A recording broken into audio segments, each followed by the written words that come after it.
the Healing Through Love podcast with Sharlene Lynch and Rose Davidson. Rick Schnabel literally untrained his brain of poverty cycles, years of abuse and a resulting low self-esteem melted away. He explains it all in episode 5. Welcome to another episode of Healing Through Love. Each week, we share ideas, experiences, and resources to increase the awareness of domestic and family violence and to empower survivors to grow and thrive. We talk with experts who share their advice, or with people who have experienced abuse, no matter where they are on their journey. This is all about healing through love. And now, here are your hosts, Sharlene Lynch and Rose Davidson.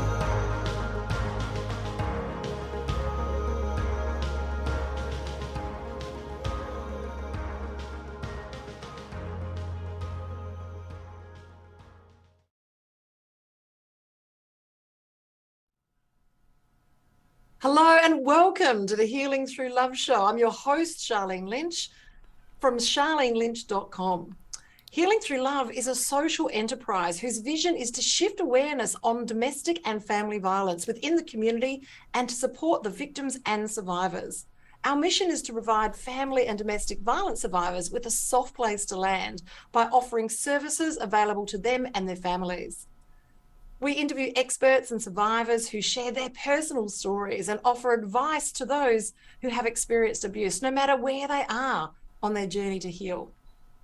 As well as the Healing Through Love podcast, we also have an annual Pamper Day here in Adelaide, South Australia, for survivors of domestic and family violence. Our local businesses come together and pay it forward, providing their services and resources for the day to give our survivors a much needed and deserved day of indulgence. Now, today I've got a very special guest. Back in 2004, Rick Schnabel, and I may not have pronounced that right, so I'll keep working on that, Rick, studied at the world's most powerful change makers. They taught him how to heal his past, change his mindset, and become a force for good for the world.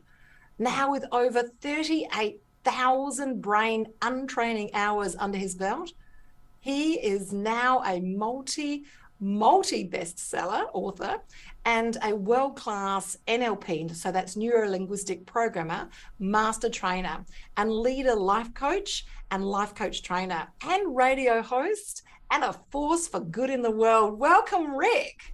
Hey, Sharlene, how are you? Pleased to meet you. It's pleased to meet you. And I'm so excited that you've come back here to the Healing Through Love podcast to share what's happening new in your life. And also it'd be great to reiterate a little bit of your story so that listeners who haven't heard from you before can understand where you've come from and where you are now and how you pay that forward in the universe. Cool, fantastic. Happy to share. So, Rick, tell us a little bit about what got you here to where you are now. I think the thing that I've come to understand is that your life is actually perfect, even though at times in your life you don't realize it is. And I came from a family of, let's call them hitters. And, basically, both my parents, were immigrants that migrated to Australia, that had experienced a Second World War, had seen an incredible amount of violence, had an incredible amount of trauma through their lives. So as far as they were concerned, to actually hit your child when they were doing something wrong was quite normal for them. But of course, me being a child growing up and experiencing all this, it was far from normal. It bloody well hurt for a start. And it certainly created an enormous amount of trauma for me. So, naturally, one of the things I've come to understand is that, we as people, we're very much like animals in that when you've heard the story about elephants going out to die. We're the same. We do exactly the same sort of thing. When we're hurt, what we typically do is we retreat from the tribe. So we shelter, we go fetal, we hide away, and I was no different. I wanted to hide away a lot. if you're being hit a lot, particularly at a young age, you actually start thinking there's something wrong with you. So my best friend was a library card, and I spent so much time in the library, and because it was a safe place, there were responsible adults kind of looking after the space, and it was very quiet, very peaceful, and spent a lot of time. They had these little carpet risers, and I used to sit on there, grab a book and start reading and escape, mentally from, what my home life was like. And eventually I got bored with the kids' books and kind of migrated around to the adult section. And I found the psychology section when I was 7 years old, and I started picking books out that kind of resonated with me. And I can't say I fully grasped the concepts, but there was a lot of, ahas coming on. And I started to get this idea that we could change, that we could be different. And of course, because I was being hit, I thought there was something wrong with me. So I wanted to fix that. I wanted to work out what was wrong with me, and I really wanted to fix that. And that was the beginning of my journey that ultimately led me to, study psychology, neuro-linguistic programming, EFT, TFT, all sorts of various healing modalities, of course, to heal me first. And then once I came through the other side, I couldn't shut up about my healing. I couldn't stop talking about how much my life had changed and how my world had opened up. And then a good friend of mine said, you should put this in a book. You should write about this. There's some cool things going on here that you've learned. So I did. And it became a bestseller, and people started contacting me from all over the world and started asking me, can you coach me? Can you heal me? Can you help me? Can you teach me to do what you do? And so our world just kept evolving and growing as more and more people wanted help. And of course, then you start getting all these case histories and testimonials and all that sort of thing. And people started seeing the sort of changes that, we were able to do with people. And that brought on more people, and the world got a bit crazy, but in a much better way. I love it. Now, with all of those modalities under your belt, Rick, what is your favorite modality? I think the one that has the most solidity to it, and probably the most, it meets a couple of needs. It meets the real science side of me, and it also meets the artist side of me, and that is neuro-linguistic programming. Because I guess for me, I use a lot of modalities, but I find a lot of the NLP stuff really creates very quick change, very, very fast. Like we had a guy just last week who was in our program, learning NLP and learning life coaching and how to shift his life. And I could see this sadness going on in him. And we were doing this one particular technique, which of course I always need demonstrations. So I said, okay, students, I need a demo. I need someone who has some trauma that wants to get rid of it today. And he volunteered. And the trauma that he experienced was actually losing his son. And he said he was the only one that actually saw his son's blue eyes. And then his son died, fairly soon after being born. And that he carried that trauma around for 30 years. And, after we did this process, he came out of it completely different. And the real fundamental thing there is that your memory is only a memory of the last time that you remembered it. So memories do shift and change, and many of the processes that are in NLP are very much about shifting our memory. For example, many years ago, do you know the band AC/DC?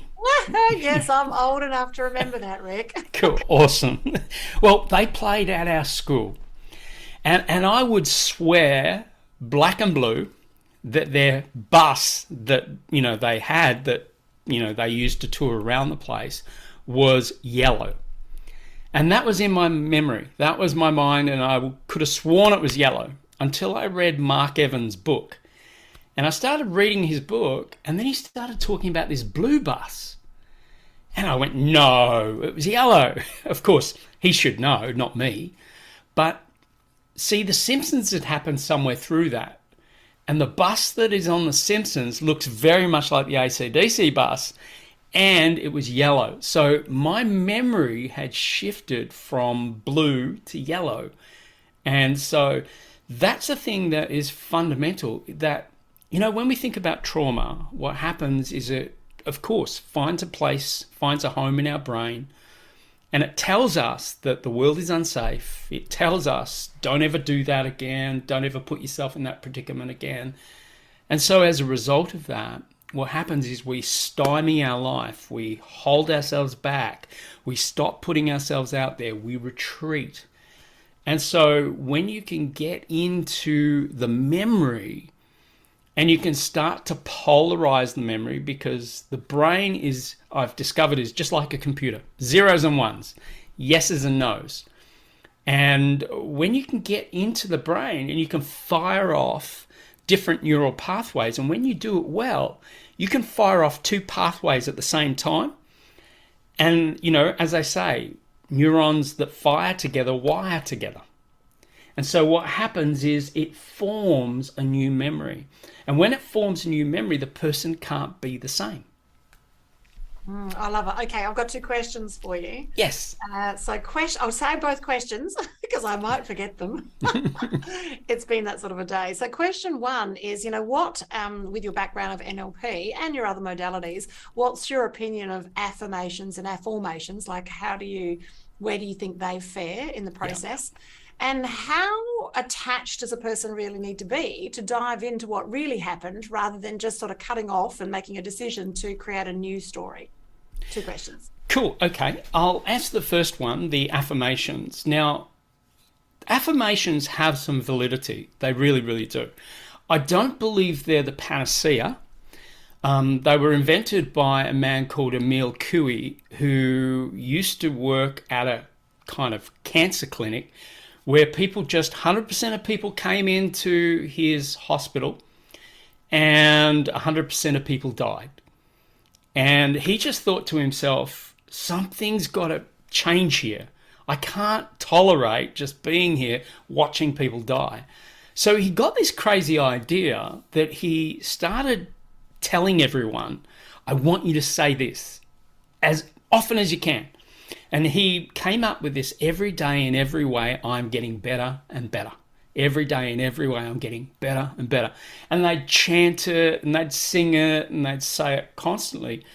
Now, the numbers changed. Instead of 100% of people coming in and dying, I can't remember the figure, but it was like 78% or 72% or something like that. So he had an impact. It actually did make a difference. Now, the thing is that essentially affirmations, what they do is they can certainly help you. However, if you don't believe those affirmations, then you may as well just be hit on the head with a baseball bat. Because they just like, if you're, let's say your world is incredibly impoverished, you look in your bank account, you got $0, you haven't got a job. Just simply saying, my pockets are filled with money, isn't going to all of a sudden make money appear in your pockets. And in fact, it's going to hurt if you keep saying that, because it's actually a full blown out lie.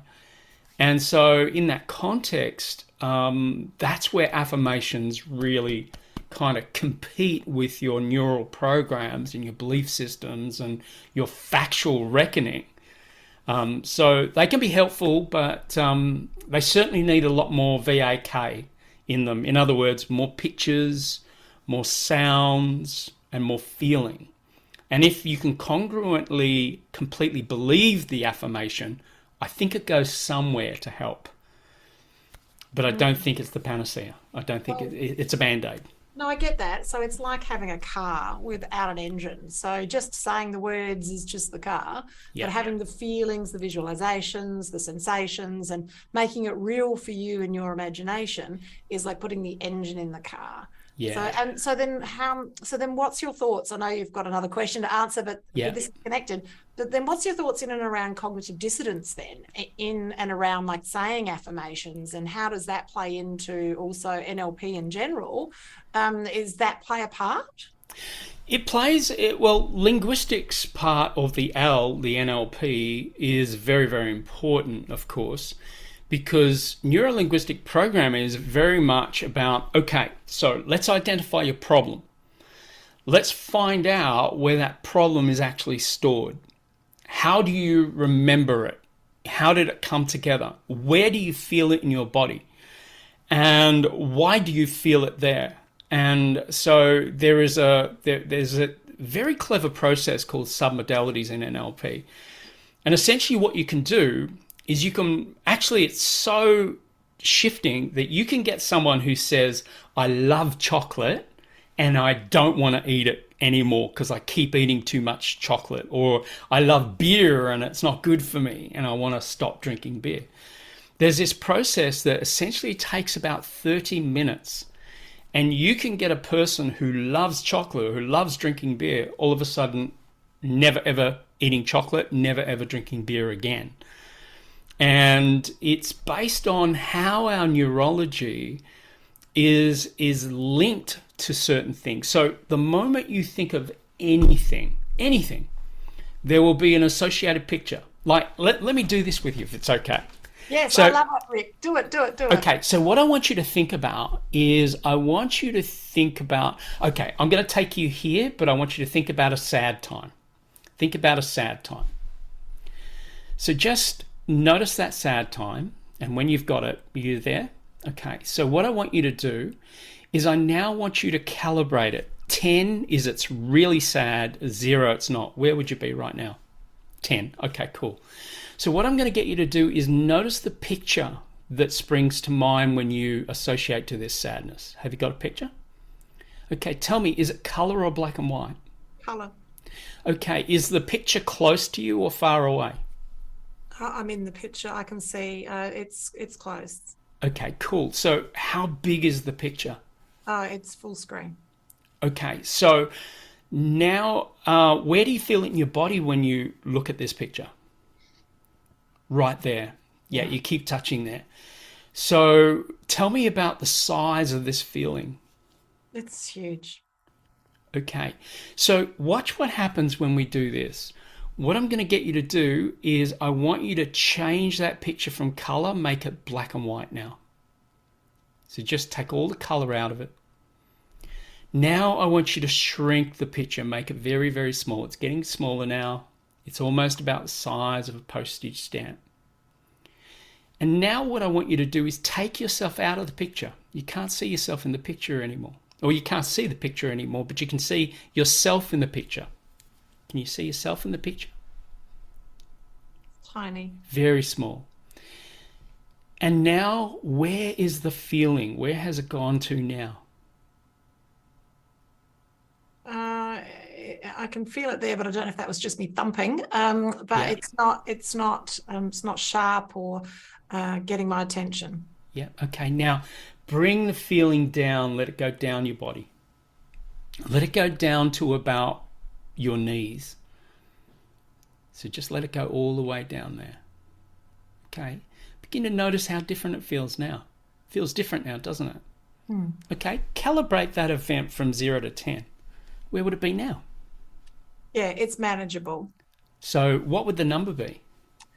I'm still going to say it's pretty high, but it's a terrifying event. So I'm going to say I can say a 7 comfortably. Okay. Yep. Now let me take you through another process. Now what I want you to do is I want you to rise above the event. Okay, have a look at the event. Okay, now what I'd like you to do is I want you to have a look at the event, but this time you're moving up into a much wiser place. And as you look at the event now, I'm going to ask you, as you move into this wiser place, I want you to begin to learn from it. Now, what I mean by that is sometimes we have to be in very scary events to become courageous. In other words, you cannot be, courageous without fear. So begin to notice what you're actually learning. I mean, life teaches you things, and sometimes it's got to teach you through tragedy. Sometimes it's got to teach you through trauma. But understand that, no one's got it in for you. This was not a lesson that you had to pay for. This is a lesson you had to learn. So what I'm going to get you to do now is just begin to learn from this. Now, I know that we're public right now and you don't have to turn this personal, but I want you to get a sense of what is it that you didn't learn when you experienced it, but now that you're experiencing it from a completely different perspective, what are you now learning from this event? What did it aim to teach you? Have you got the lesson? Yeah. Okay. So how important is this lesson in your life? How much do you need this lesson? Pivotal. It's pivotal. So it's really important, isn't it? So in truth, in some way, this event almost had to happen, didn't it? Unfortunately, yes. Okay. So now as you begin to get the wisdom, take in that wisdom. Take in that wisdom like you're going to use it. Take in that wisdom like you're going to now turn a tragedy into an opportunity. Now, I mean, this cost something. So now let yourself reap the rewards. So I want you to now think that you are now moving forward in your future, but you're now using this lesson. You're now seeing yourself using this lesson. And notice the benefits that you get as a result of using this lesson now. And now begin to feel your heart taking on the value, like you can accept the value of this lesson. It's changing, isn't it? Absolutely. And now as you begin to get a sense of this, here is what I want to give you as a little gift. The thing that I want you to really understand is how clever are you? How wise are you? But more so, how courageous are you to accept this lesson in the first instance? See, sometimes we completely underestimate how amazing we are. It's so good. I love it. How do you feel? I love it. I'm a bit choked up. For the listeners, re-listen to this and place yourself into your challenge and just listen to Rick's words and go through the process, and you'll see it's reprogramming. Yeah, I love it. Thanks, Rick. You're welcome. So tell me, where are you right now from 0 to 10? What number now? It's still a life-altering tragedy. It's still powerful. It's now it's under 5, and I'm soaking in the goodness. Yes. Awesome. Yes, I still have a way to go, and that's okay because I'm on a human adventure. Absolutely, but that's not bad in 10 minutes, huh? That's fantastic. I am a bit of a I do like NLP.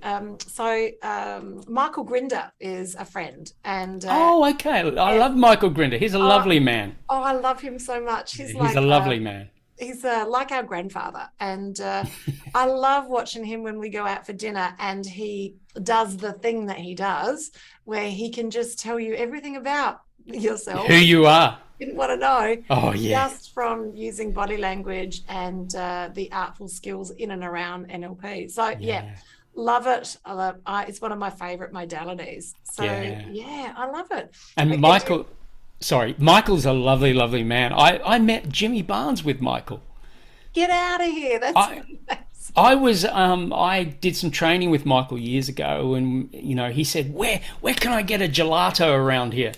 And I said, follow me. So we went and we got a gelato, and Jimmy Barnes happened to be there. And I said, Michael, you need to meet Jimmy. And it was fantastic. I got them in conversation, so it was lovely. I love it. I'm a huge fan of Michael and his beautiful wife, and they do a beautiful couples program as well now, which is lovely. So do you remember the third question? The third question was how we associated to the trauma, to the event, yeah? And how can we disassociate from that? Was that kind of the question? Yeah, Did I get it? Yeah, I threw cognitive dissonance in there in between. Yeah. So yes. If you can dive in a little bit deeper to that, that'd be great. The first thing that is not an easy thing to hear, but it is the truth. And that is that the first thing that we have to understand is that at any one given second, we can take in about 2 million bits of information. But, our brain can't process all of that. So what it does is it deletes, distorts, and generalizes the data and information down to about 134 bits. So that's well over 1 million bits completely vanish. So what that tells us is that what we do is we jump to conclusions really quickly. And we make assessments, we make judgments about certain events and certain things and certain people. And as a result of that, we hate being wrong and we hate not agreeing with our beliefs. I mean, everyone agrees with their beliefs. So the truth is that life is actually the greatest illusion that we could ever experience. But we hate that. We hate uncertainty. We love certainty more than air. And when we're uncertain, what we're going to do is we're going to jump to conclusions really quickly. And so as a result of that, what we do is we make these decisions. And of course, it's very much like I was referring to earlier, the brain being zeros and ones. It's yes and no, good or bad. So we'll make these judgments. But what can often happen, and I noticed this when I first came out of training, one thing that I really wanted to specialize in was depression, because, I thought I had depression and came right through it, through my training, of course. And the thing is, I couldn't wait to work with my very first client who had depression. I remember I did a training for a company and this guy came up to me and he was a bit coy and he said, I wonder whether you can help me. And I could see that his face, what he was doing with his body language, I could see that there was something going on there. And then he said, do you have a card? And I pulled out my card. My card had Brain Untrainer on it. And he went, yes, you can help me. And so he never filled out a pre-coaching questionnaire or anything like that. But I remember when I caught up with him, I said to him, he gave me the pre-coaching questionnaire. So I'm having a quick read as we're walking upstairs to go to my clinic room. And I said to him, do you want to get rid of that depression today? And he went, obviously you haven't read enough of my pre-coaching questionnaire. And I said, why is that? And he said, because I've had depression for 6 years and I've been on medication for 4 of those years. How am I going to get rid of depression today? And I said, well, first thing we'll work on is your beliefs, because the truth is you can get rid of it today, but there's a few things that have to happen. And one of those things is you've got to let go of this idea that because you've had 6 years of depression, that it's going to take you probably another 6 to get rid of it. So you're going to wait for 6 years before you get rid of it. So let's get rid of the belief and then close that time frame. And I can remember he was my very last client for the evening. He came in at about 8 o'clock, I think, from memory. And I said to him, look, you're my last client. I have the most understanding wife. And I said, would you be willing to just keep going until you get rid of the depression? And he said, what do you mean? How long are we going to be here? And I said, I'll be here till 2 a.m. in the morning if you're ready to work that focused on it. And he said, I still don't believe we're going to get rid of it. So, okay, let's go. And I can remember I took about 2.5 hours worth of notes, because his belief system had to see me take down the data and detail until he went, check, he knows exactly what's going on. In all honesty, those notes really didn't help a great deal in shifting things. But I remember we got to the very end of the session. It did take us about 3 hours, I must say, and 2.5 hours of note taking. And I remember in the car park, he just kept shaking my hand. And he just kept shaking my hand. And I had to literally take my hand out. And I said, "You're confused now, aren't you?" And he said, "I don't know who to be anymore." He said, "That was so weird. I feel so different. Like I feel like this weight has come off my shoulders."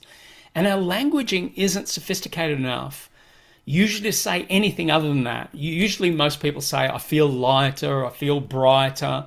Our vernacular isn't extensive enough in the healing space. We don't have enough linguistics around healing. And so essentially what happened was I said, "Okay, here's the deal. I'm going to call you within 24 hours to check on you, to make sure that you're good, but I think you are." And I said, "Your deal is this. You're going to have to reinvent yourself now. You're going to have to reinvent yourself without depression. And you're going to have to train people around you who are probably walking around on eggshells, not trying to upset you, etc., because of your condition." So I said, what I'm going to get you to do is start to really imagine you've got the Harry Potter wand now. And you go, right, what do I want? What do I really, truly want now that I haven't got that anymore? So a big part of moving forward is we do have to change our story. And that's really hard to do for a lot of people, because we've been telling that one story over and over again to so many people, or enough people who are close to us, that we appear like liars when we go and do this process, and then we come back different. It's kind of like we've got to readjust and go, "Oh, drop your head, drop your shoulders, look like you're down, look like you're depressed," because we kind of feel ingenuine, and no one really wants to be a liar, in truth. So the thing that we've really got to do is we've got to go through the point of reinvention. And the biggest barrier to success is really belief. We've really got to believe at some level that there's an opportunity for us to shift and change. And, and one of the books that you were mentioning earlier, I wrote a book called 7 Beliefs That Will Change Your Life. And I wanted to be really detailed in that book, so I put so much information about beliefs. And beliefs, quite simply, are on and off buttons. We either believe it's true, it's an on button. We believe it's not true, it's an off button. We'll never do that. And so the first thing that often has to shift is our belief, a belief that something's possible, a belief that we can be different. And, that can be the real shift. Does that make sense, Sharlene? Oh, absolutely, absolutely. And I'm always asking, is that really true, Sharlene? Is it just true for you, or is it really actually true for everybody? And what else is possible? So I live my days doing that. And it's true, because it's just checking in to see, what part of the stories that we're telling ourselves are holding us in the patterns that we are currently behaving. And, our preconceptions of other people as well, we hold them in our own story, and then change meets resistance. So we're not allowing others to heal too, by allowing them to have that instant healing, for them Absolutely. to instantly change. I know after I gave up alcohol, after 30 years of being an alcoholic, it rocked a lot of people's world. They were uncomfortable. To the point that, they were running around going, "You're not an alcoholic, you just drink a bit." And I'm like, "No, I'm actually an alcoholic." And so isn't that fascinating? Now, I've been sober now quite so many years, and just had an article just this week in Channel 7 News, so the local news. And I had family members that were not happy with the article. Yeah. Just because it talks about I'm coming from a family that drinks. So I think it's also our own stories and our family dynamic stories as well. And then we've got our greater community stories. Then we've got our nation stories, which nation do we come from, and our stories in and around that. And really, are they true, or are they just true for us? And what could be true if we changed it? We could just change everything like that. Well, things can really shift quite fast. And I think one of the ingredients, certainly one thing that made it big for me, was have a bigger reason than just yourself, and, like through our programs, when people come in to learn neuro-linguistic programming and life coaching, I say at the beginning, I go, look, I respect that probably 50% of you here are here just for yourself. And that's okay. There's nothing wrong with that. So I want to know, though, who's here to be a coach and help others, and who's here for themselves. So who's here to be a coach? And there'll be about 50% of the hands go up and people go, yep, I want to be a coach. Then by the time we finish the program, I then go, okay, I want to find out, who is now here to actually help others. And about 70% of people put up their hands now, because they've now seen other people shift. They actually like the process of helping people. And most of us do. And so as a result of that, what happens is, I think I got really good as a coach and a trainer when it was no longer about me and it was about my students and clients. Because you'll learn more and you'll do more and you'll get better when you have a bigger reason to, when you're actually doing it for other people. Whereas sometimes we don't do as much for ourselves. A little bit like the mechanic's car, that scenario. Yes, the accountant's books. Yes, exactly. Exactly. Exactly. And I suppose I've got a question in and around. So I studied holistic psychology, and I just noticed, like during that process, we lost a person to suicide. And in that, then the counsellor came and had a conversation with one of the classes. And just surprising to see that in the area of psychologists, psychiatrists in that space, and then and dentists was the other one as well, just the high incidence of suicide in those industries. And like, wow, what do you think that what do you think that says? And do you find something similar than that in the NLP space? Yeah, look, I think haven't seen a lot of it in the NLP space, but I've certainly seen it in other areas of counselling and so forth. There's a part of us really being able to kind of protect ourselves through the process, because many of us are quite empathic. And sometimes, we've all sat there and watched a movie, and before we know it, we're in first position. And then all of a sudden we're watching the movie and now we're in second position. We're now one of the actors and feeling what they're feeling. So being that, sometimes you can confuse your feelings with the people that you're serving. Because the first thing you think about when someone comes to you, like, you guys are from Adelaide there, and I remember I had a gentleman from Adelaide that called me, and it was just before Christmas, and I know it's a critical time for a lot of people, and he was calling, and I could hear in his languaging that he wasn't good. And so I said to him, okay, look, here's what I want you to do, and I gave him some things to do, and I said, call me same time tomorrow. And so he did. He was great. He called me and he sounded a bit better, which was great. And then I said, okay, today this is what I want you to do. But call me tomorrow, same time. And so he did. And so we built up this relationship over the phone. I had never seen him before or anything like that. The phone's great. You can be anonymous. And then I started seeing the third time he was really starting to shift. He had a bit of a spark in his voice. He actually laughed, at one of my dad jokes. And I thought, that's fantastic. He's really moving. And then I said to him, have you ever thought that, this conversation that we're having right now, that there's a bigger purpose for you? And there's actually purpose and reason that you had this problem in the first place. I mean, it's no surprise that you call me a trainer of coaches and people who learn neuro-linguistic programming. Why is that? You could have called a lot of other people, but you called me.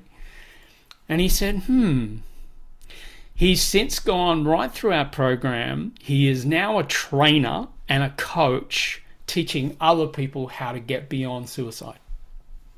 So the thing is that, and boy, it really gets my alarm bells going whenever I hear any languaging that sounds a bit like that, because I did lose one client once, and it was horrible. It was, I just knew that he had one session and I knew he needed more.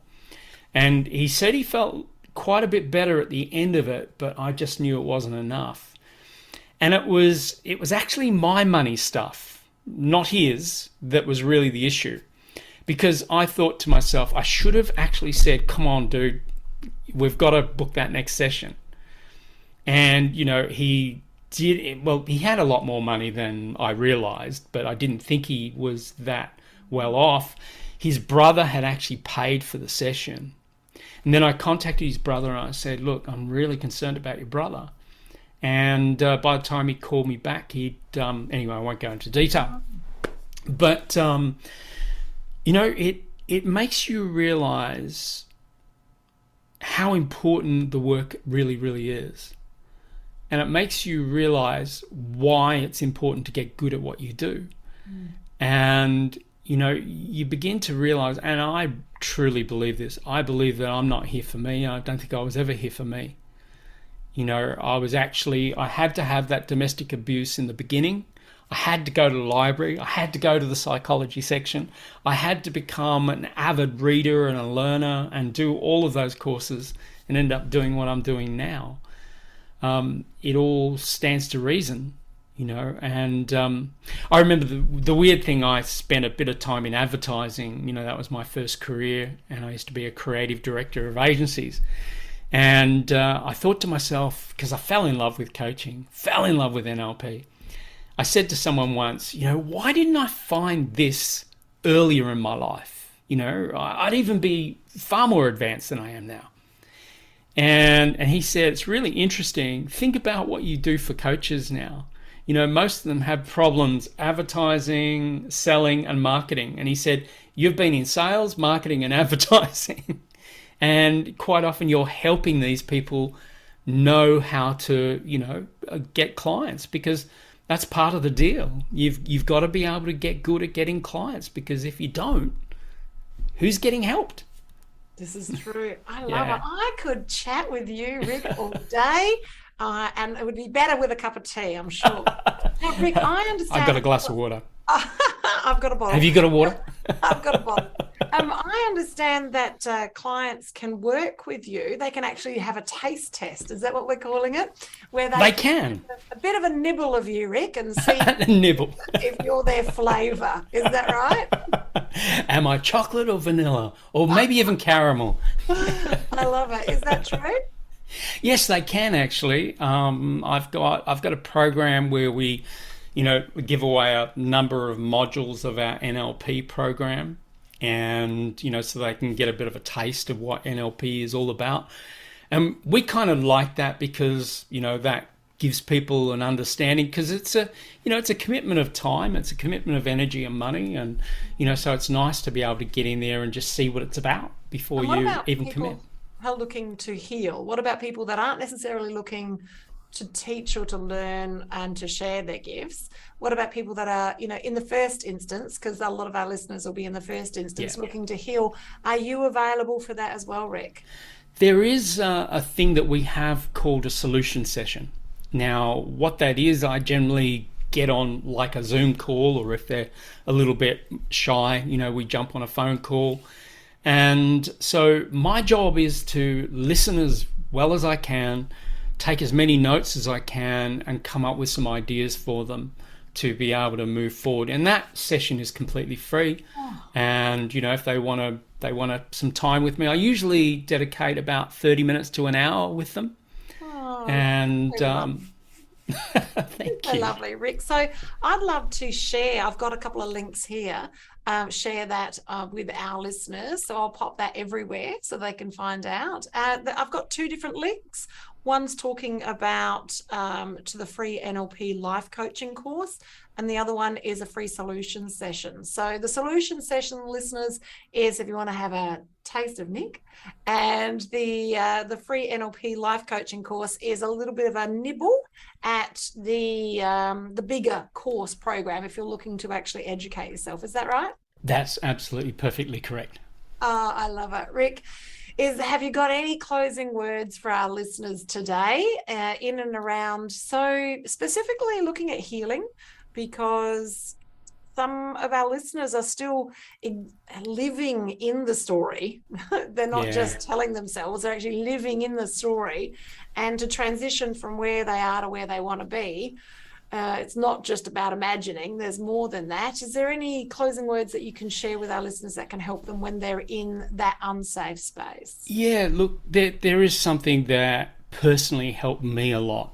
And, I went through some incredible tragedies through my life too. And I remember once going to see a clairvoyant, when I was out there searching. And she said something to me that really was a big game changer for me. And she said, you're here to do what you do. And she said, you will always be highly protected. And now, I don't know what your listeners might believe in, but, be it God, Muhammad, Allah, Buddha, the universe, angels, guides, guardians, whatever it might be. It's one of those things that I love, that space of spirituality, because I know for me personally, I'm never working alone. Some of the things that come out of my mouth sometimes are completely from somewhere else. And and I feel that I have support around me that give me what I need to know in order to help. So the first thing is, you may think that you're alone, but you're not. I really don't believe you are. I actually believe that there are no coincidences in this life, that you are meant to meet certain people at certain times. You are meant to get opportunities at certain times, and your job is to follow them and believe that you're highly, highly protected. I'm also a big believer in magic. Things can happen so fast. And, over the years, I've met some incredible people who have come into our programs and, that I've met, at various seminars and networking things and so forth. And you're sitting there and you're thinking to yourself, oh my God, I had to meet you. And follow that intuition and really believe that there is a way out. There really, truly is. It's just your job to find it. Find that person who's going to help you, take you wherever you need to be. And that person might already be in your life, and they might already be reaching out to you. But start to open up rather than close down, because your natural mind will typically want to close down. So you've actually got to consciously open yourself up rather than close yourself down. Oh, Rick, I love it. Thank you so much for taking the time today to share with us on Healing Through Love. It's been a joyous occasion. We'll share Rick's links so that you can connect with him. And thank you so much, listeners, for listening with us today on the Healing Through Love show. Bye for now. Bye.